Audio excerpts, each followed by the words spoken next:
Shalom, selamat malam Bapak Ibu Saudara yang dikasihi Tuhan Yesus Kristus. Selamat kita berjumpa kembali dalam renungan pada malam hari ini. Malam hari ini di tengah selesainya segala kesibukan saudara dan saya, mari kita tenangkan hati dan pikiran untuk masuk dalam hadirat Tuhan, berdoa, merenungkan firman-Nya, mengucap syukur dan memohon perlindungannya. Sebelum kita mendengar kebenaran firman Tuhan, mari kita berdoa. Bapa yang maha baik, Bapa dalam nama Tuhan Yesus Kristus, Tuhan yang senantiasa beserta dengan kami.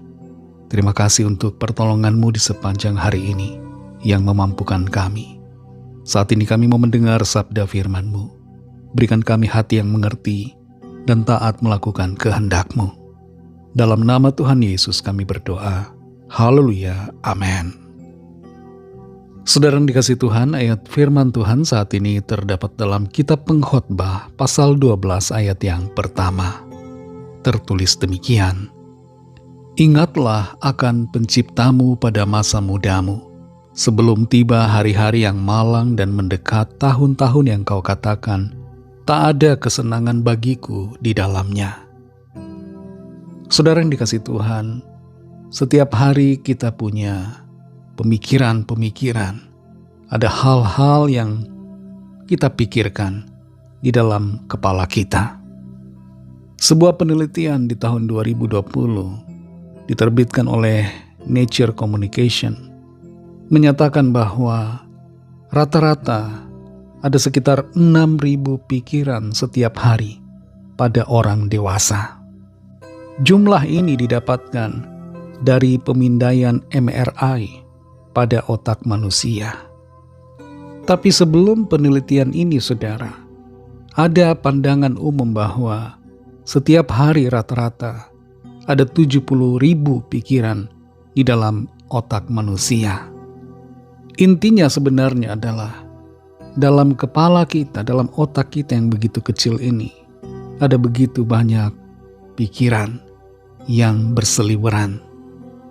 Di antara semua pikiran yang ada di dalam kepala kita, apakah ada pikiran berkaitan dengan Tuhan pencipta kita? Dalam Pengkhotbah 12 ayat 1 ini dikatakan, "Ingatlah akan penciptamu pada masa mudamu, sebelum tiba hari-hari yang malang dan mendekat tahun-tahun yang kau katakan, tak ada kesenangan bagiku di dalamnya." Masa muda adalah masa-masa di mana energi kita secara fisik berada di puncaknya. Kita bisa berlari tanpa kelelahan yang berarti. Kita bisa belajar, memahami, menghafal dengan cepat. Kita bisa melakukan banyak perkara dengan kekuatan fisik kita. Masa muda juga diidentikan dengan kebebasan. Seringkali banyak orang menganggap bebas melakukan apa saja, yang seringkali mengakibatkan banyak anak muda terseret pada hal-hal yang tidak baik dan tidak berkenan, bukan hal-hal yang bermanfaat, tapi hal-hal yang menghancurkan. Ada banyak anak muda yang terikat dengan narkoba, kehidupan malam, dan pergaulan yang bebas. Di sini, saudara, dalam ayat ini, Pengkhotbah mengingatkan kembali untuk anak-anak muda, tapi bukan hanya anak muda saja, untuk kita semua, supaya kita selalu ingat akan pencipta kita. Jangan menunggu nanti, kalau kita sudah mencapai umur yang sangat lanjut, baru kita mengingat akan Tuhan. Kita harus mengingat Tuhan sedari muda, sejak saat ini, berapapun usia kita. Kalau mungkin selama ini kita sudah meninggalkan Tuhan, kita melupakan Tuhan, dan selama ini kita selalu fokus untuk memenuhi keinginan hawa nafsu kita, saatnya kita berubah dan kembali mengingat akan Tuhan, agar hidup kita senantiasa ada dalam sukacita, damai sejahtera, dan keberkatannya. Gunakan waktu yang ada saat ini untuk melakukan hal-hal yang berkenan, hal-hal yang punya manfaat kekal, bukan kesenangan dan kepuasan sementara, tapi untuk kepuasan sejati yang kekal, yang akan berkelanjutan dalam keabadian kita. Saudara yang dikasihi Tuhan, kembali malam hari ini, di antara begitu banyak ribuan pikiran yang ada di kepala kita, mari ingat akan Tuhan. Tuhan baik, Tuhan Yesus beserta kita. Dia tidak meninggalkan kita. Kalau selama ini kita telah meninggalkan Tuhan, mari kembali kepada Tuhan, kasihi Dia, dan layani Dia dengan segenap hati dan kekuatan kita. Biarlah komitmen kita di malam ini berlanjut di hari-hari esok, ketika pagi hari menjelang dan hari baru datang. Kita punya komitmen yang sama untuk mengingat akan Tuhan dan melayani Dia dalam sepanjang umur hidup kita. Mari kita berdoa. Terima kasih Tuhan Yesus, kami bersyukur untuk firman-Mu yang sudah kami dengar saat ini. Firman-Mu yang menolong kami, kembali menegur kami, mengingatkan kami untuk selalu ingat akan Engkau, dan tidak berfokus pada keinginan-keinginan hawa nafsu duniawi kami. Ampuni kami Tuhan kalau selama ini kami seringkali menempatkan Engkau seperti ban serep, sebagai cadangan saja. Ketika kami ada dalam masalah baru kami datang, baru kami ingat akan Engkau.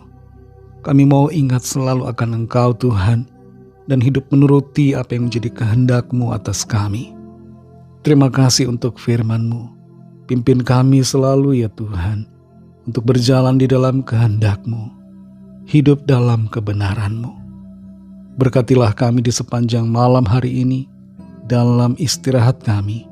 Berikan kami tidur nyenyak, dan bangunkan kembali besok pagi dengan kekuatan baru. Tubuh yang sehat diberkati Tuhan, untuk kami pakai memuliakan Tuhan dalam segala tugas aktivitas kami. Kami berdoa bagi yang sakit, yang lemah, yang putus asa, yang kecewa, yang kehilangan semangat, yang terikat kuasa kegelapan, yang sedang dalam persoalan, masalah keuangan, pekerjaan, masalah rumah tangga, dan berbagai persoalan lainnya. Lawatlah ya Tuhan, dan nyatakan kuasa, pertolongan, serta mujizat-Mu bagi setiap kami. Ada kesembuhan, ada kelepasan, ada pemulihan, ada kekuatan baru, ada semangat yang Tuhan limpahkan, ada sukacita, damai sejahtera, dan jalan keluar yang Tuhan berikan. Ampuni kami akan dosa kesalahan kami, seperti kami juga mengampuni orang yang bersalah kepada kami, dan pimpin kami menjadi sempurna seturut dengan kehendak-Mu. Dalam nama Tuhan Yesus Kristus, kami sudah berdoa dan mengucap syukur. Haleluya. Terimalah berkat Tuhan. Tuhan memberkati engkau dan melindungi engkau. Tuhan menyinari engkau dengan wajah-Nya dan memberikan kasih karunia. Tuhan menghadapkan wajah-Nya kepadamu dan memberikan damai sejahtera. Berkat dan anugerah Allah Bapa, kasih karunia dari Tuhan Yesus Kristus, dalam persekutuan dengan Roh Kudus, menyertai saudara semua, sekarang ini dan sampai Maranatha, Tuhan Yesus datang kembali, dan bahkan sampai selama-lamanya. Dalam berkat nama Tuhan Yesus Kristus, haleluya, amin. Puji Tuhan, saudara yang dikasihi Tuhan, saya percaya firman Tuhan menjadi berkat dan kekuatan buat saudara semua, dan Roh Kudus akan menolong saudara untuk lebih lagi memahami kebenaran firman Tuhan dan hidup selalu dalam kemenangan. Tuhan Yesus memberkati saudara semua. Selamat malam, selamat beristirahat, dan sampai jumpa dalam renungan yang berikutnya. Haleluya.